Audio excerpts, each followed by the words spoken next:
Carpini, o novo técnico do Tricolor. Quanto o Carpini vai receber?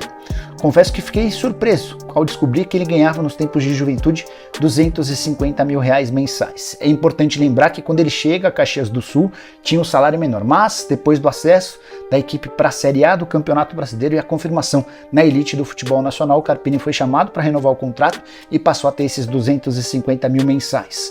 No São Paulo, as cifras vão girar na casa dos 500 mil por mês, ou seja, o Carpini vai ter seu salário dobrado. Importante contar que, apesar da valorização, cifras baixas diante da realidade do São Paulo. Seu antecessor, Dorival Júnior, ganhava R$1.200.000 por mês, economia de 700 mil mensais. Se a gente multiplicar por 12, estamos falando de uma diferença de superior a R$8 milhões. E olha que ainda tem o 13º, férias, adicional, entre outros. É bem verdade também que o São Paulo vai precisar pagar uma multa ao Juventude de R$1 milhão. O Tricolor pediu que essa multa fosse parcelada, o Juventude disse que não, só aceita liberar o técnico mediante pagamento à vista. Essa multa pela quebra do contrato, o pagamento já está sendo providenciado, o Juventude já tem até um novo técnico, Roger Machado foi oficializado. Assista ao vídeo completo para obter as informações mais recentes sobre o São Paulo e as atualizações no mercado de transferências do clube. Antes de prosseguir, não se esqueça de deixar seu like para apoiar o canal. Se você é novo por aqui, inscreva-se e ative o sino para receber as notificações. Sem mais delongas, vamos às últimas novidades sobre o Tricolor. Só para fechar sobre o Tricolor, Gabriel Neves está de saída mesmo.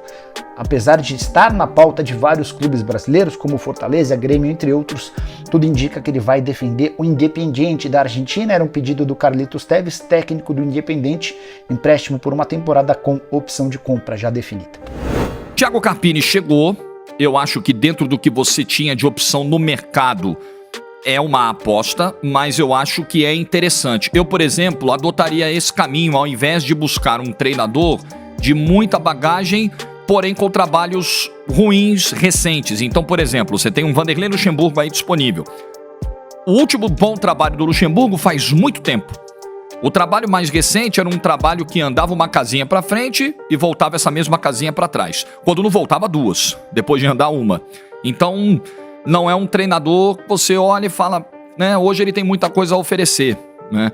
Então, trazer um cara experiente como o Carpini te dá algo novo em termos de ideias, ou pelo menos a possibilidade, uma perspectiva de ideias diferentes, fora da casinha, algo novo, porém, te traz também o risco da inexperiência. Eu acho que esse é o grande debate sobre a chegada do Carpini.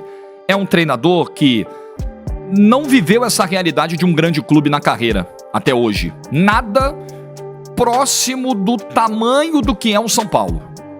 Em termos de repercussão, em termos de pressão, em termos de obrigação, né? Porque nesse ano de 24 é uma volta à Libertadores da América. E isso para o São Paulo é algo muito especial. Não é uma competição qualquer. A Libertadores é a vida do São Paulo, é a essência desse clube, é o que mobiliza a torcida, é a grande obsessão. E você ter um treinador que não viveu essa realidade, sequer disputou a Libertadores como técnico, é algo para você temer, assim. É um risco calculado, claro. Não há nenhuma evidência, para ser muito sincero, a não ser a questão do risco da idade, do temor de não ter vivido isso, mas também você não tem nenhuma evidência de que o Carpini seja um cara que não vá saber lidar com pressão, com cobrança, não é nada. Mas você analisa, né? Você avalia isso, você constata, na verdade é um fato. Ele, com 39 anos de idade, ele tem mais ou menos a mesma idade, é mais ou menos da mesma geração de alguns jogadores que ele vai treinar. Por exemplo, ele jogou com o Wellington Rato da Caldense em 2017. Jogou, eles são da mesma era. E agora ele vai treinar um cara que tem idade para ser companheiro de time dele, né? Se o Carpini quisesse ainda jogar futebol, e jogou, foi um meio-campo, dos tempos de Guarani, eu lembro do Carpini. O Carpini jogou e treinou o Guarani, jogou, foi auxiliar e depois foi treinador efetivo do Guarani. Ele ainda teria idade para jogar. Então, esse fator da falta de vivência de competições desse tamanho, de uma Série A de Campeonato Brasileiro e principalmente de uma Libertadores da América, é um fato, tá dado, não tem como a gente negar isso. A falta de vivência de uma pressão de um clube de massa também. Como vai ser a reação do Carpini, como ele vai lidar e como vai ser o tamanho da pressão em cima dele na primeira derrota em clássico. Então, perde um Majestoso, né? Perde um Choque Rei, como ele vai lidar com isso? Com as perguntas mais incômodas, com os posts em rede social que vão se avolumar, com eventuais corinhos que ele possa ouvir na arquibancada, é tudo muito novo. Então, quando você traz um treinador com esse pacote, você sabe que pode existir ali uma necessidade de um pouco mais de tempo para que ele se acostume com esse cenário. Outra coisa, aí é uma coisa de dentro de campo. Se você pegar os trabalhos de 23, que foram os melhores trabalhos do Carpini, que o alçaram, o catapultaram a um clube da expressão do São Paulo, ele tinha equipes majoritariamente reativas, né? Equipes que, principalmente o Juventude, né? No Água Santa muito disso também, e no Juventude, equipes que se postavam atrás e que saíam com muita rapidez para os contra-ataques, no Juventude usando muitos lados do campo, e no Morumbi, muitas vezes ele vai viver o contrário.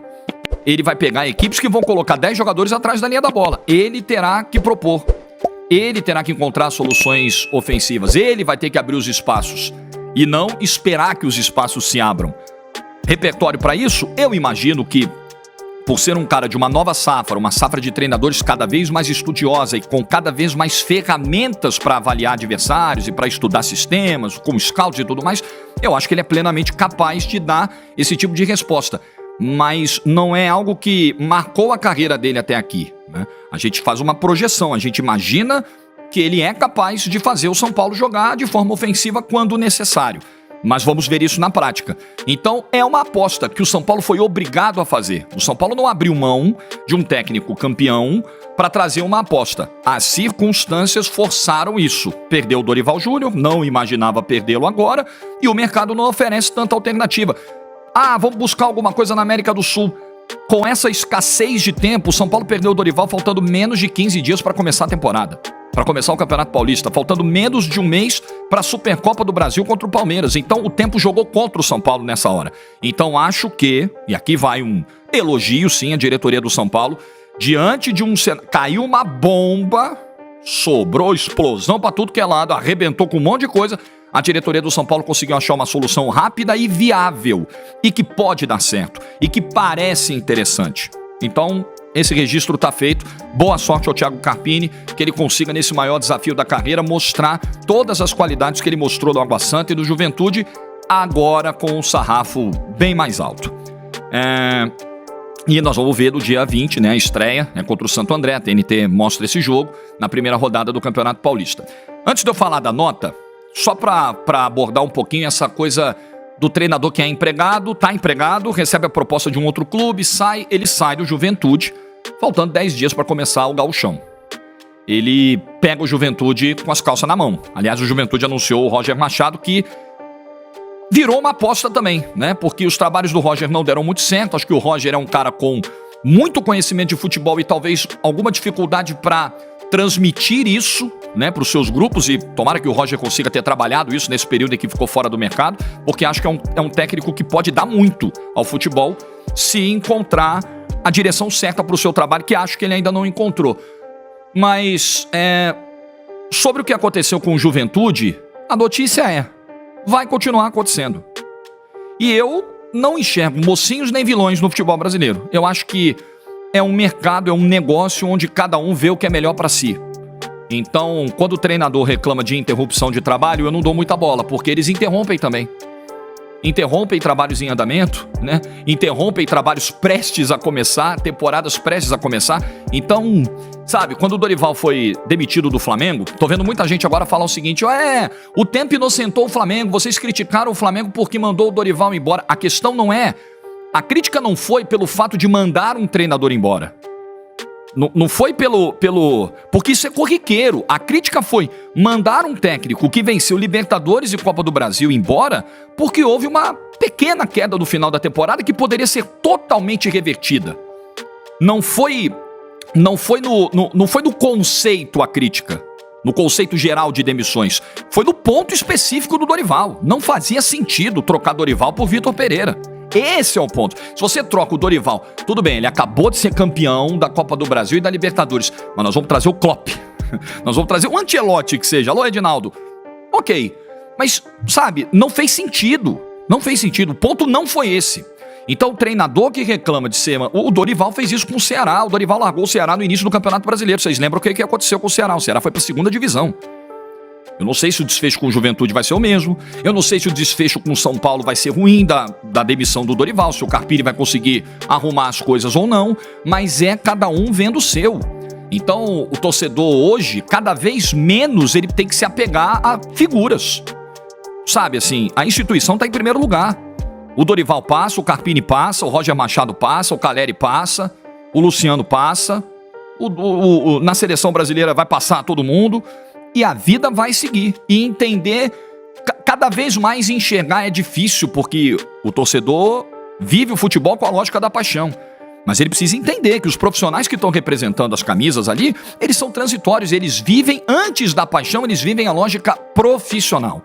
Eles estão cuidando das suas carreiras. E eu imagino que quase todos os treinadores que estivessem se colocam nessa situação, até mesmo o torcedor do Juventude, aquele que ficou mais chateado, quando ele esfria a cabeça, ele pensa, caramba, eu sou o técnico, eu tô do Juventude, um clube com história, campeão da Copa do Brasil, um clube que ficou tantos anos na elite, voltou pra Série B, voltou pra elite agora, é um clube que é importante no cenário do futebol brasileiro, mas eu recebo uma proposta do São Paulo pra jogar Libertadores da América. Gente, é um caminho natural. Agora, isso não tira o fato, isso não exclui o fato de que largar uma equipe faltando 10 dias para começar o campeonato estadual é péssimo, é ruim, arrebenta com o trabalho de qualquer um e não pode ser romantizado. Normalizado sim, porque todos fazem. Treinadores fazem e dirigentes fazem com treinadores. Agora é péssimo, isso precisa ser registrado. Infelizmente, o Carpini vai ter na sua história o fato de ter abandonado o Juventude faltando 10 dias para começar o gauchão. Você vai entender a decisão, existe uma lógica nessa decisão, olhando apenas pelo aspecto do Carpini. Olhando para o Juventude, é realmente um problema muito sério que esse tipo de coisa aconteça e eu não sei se o caminho é você impor uma regulação para isso. Não sei. Se você estipular um limite, se você estipular uma janela para trocas, porque realmente foi péssimo para o São Paulo perder o Dorival em cima da hora e foi péssimo para o Juventude perder o Carpini em cima da hora. É isso, galera tricolor. Obrigado por assistir. Deixe seu like, inscreva-se e ative o sininho para ficar por dentro das últimas notícias do São Paulo.